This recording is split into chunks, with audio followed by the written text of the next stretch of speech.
Hi friends, welcome to our channel. இன்னைக்கு நம்ம கோயில்ல சாப்பிடுற நெய் சக்கரை பொங்கல் எப்படி வீட்ல பண்ணலாம்னு இந்த வீடியோல பார்க்க போறோம். நம்ம கோயில்ல சாப்பிடும்போது நல்ல நெய் மணத்தோட நல்ல குலைவா இருக்கும். அதே ஸ்டைல்ல எப்படி பண்ணலாம்னு இப்ப பார்க்கலாம்.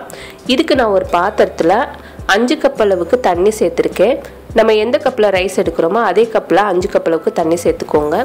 இது கூட 1.5 கப் அளவுக்கு பச்சரிசியை நல்லா வாஷ் பண்ணிட்டு ஒரு அரை மணி நேரம் ஊற வச்சு சேர்த்துக்கலாம். அரிசி சேர்த்ததுக்கு அப்புறமா நல்லா மிக்ஸ் பண்ணிட்டு மூடி போட்டுருங்க. மூடி போட்டு கொதி வர டயத்துல ஒரு 15 ல இருந்து 20 நிமிஷம் அடுப்பை சிம்ல வச்சு வேக வச்சிட்டீங்கன்னா சாதம் நல்ல குலைவா வெந்திருக்கும். இப்போ பாத்தீங்கன்னா ஒரு 20 நிமிஷம் நல்லா வெந்திருக்கு. சாதமும் நல்ல குலைவா வெந்திருச்சு.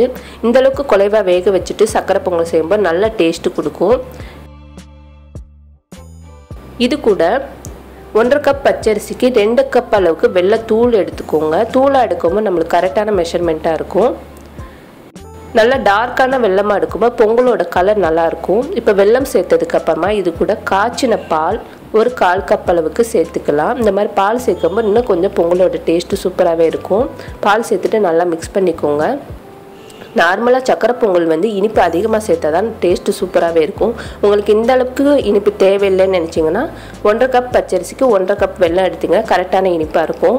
இது கூட 1/4 டீஸ்பூன் அளவுக்கு ஏலக்காய் தூள் சேர்த்துருக்கேன். இது கூட 1.5 கப் அளவுக்கு நெய் எடுத்துக்கோங்க. 1.5 கப் பச்சரிசிக்கு 1.5 கப் நெய் எடுக்கும்போது சக்கரை பொங்கலோட டேஸ்ட் சூப்பராகவே இருக்கும். இதில் கொஞ்சம் கொஞ்சமாக நெய் சேர்த்து நல்லா மிக்ஸ் பண்ண போகிறோம். நல்லா கலந்ததுக்கு அப்புறமா இது கூட ஒரு பிஞ்ச் அளவுக்கு பச்சை கற்பூரம் சேர்த்துக்கோங்க. பச்சை கற்பூரம் சேர்க்கும்போது நம்ம கோயிலில் சாப்பிட்ற அதே டேஸ்ட்டுக்கே இருக்கும்.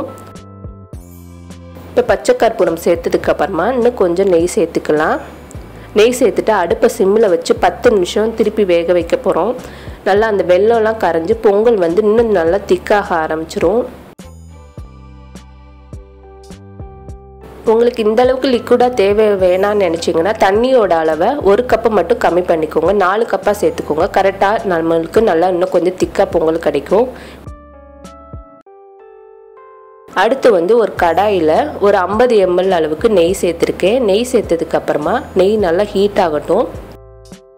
இது கூட காஞ்ச திராட்சையை நல்லா வாஷ் பண்ணிட்டு ஒரு 20 திராட்சை எடுத்திருக்கேன். திராட்சை எல்லாத்தையும் சேர்த்துக்கலாம். சேர்த்துட்டு நல்லா பொரியட்டும். இன்னைக்கு நம்ம பாசிப்பருப்பு சேர்க்காம தான் பொங்கல் செஞ்சுருக்கோம். ஏற்கனவே பாசிப்பருப்பு சேர்த்து நான் பொங்கல் செஞ்சுருக்கேன். வீடியோவில் இருக்குது. நீங்கள் விருப்பப்பட்டீங்கன்னா அதை கூட போய் செக் பண்ணி பார்த்துக்கலாம்.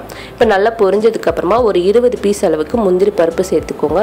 பருப்பு சேர்த்துட்டு நல்லா மிக்ஸ் பண்ணிக்கலாம். நல்ல கலர் சேஞ்ச் ஆகி வரணும். அந்தளவுக்கு வந்ததுக்கப்புறமா நம்ம கலந்து வச்சிருந்த பொங்கலில் முந்திரி பருப்பையும் திராட்சையும் சேர்த்துக்கோங்க.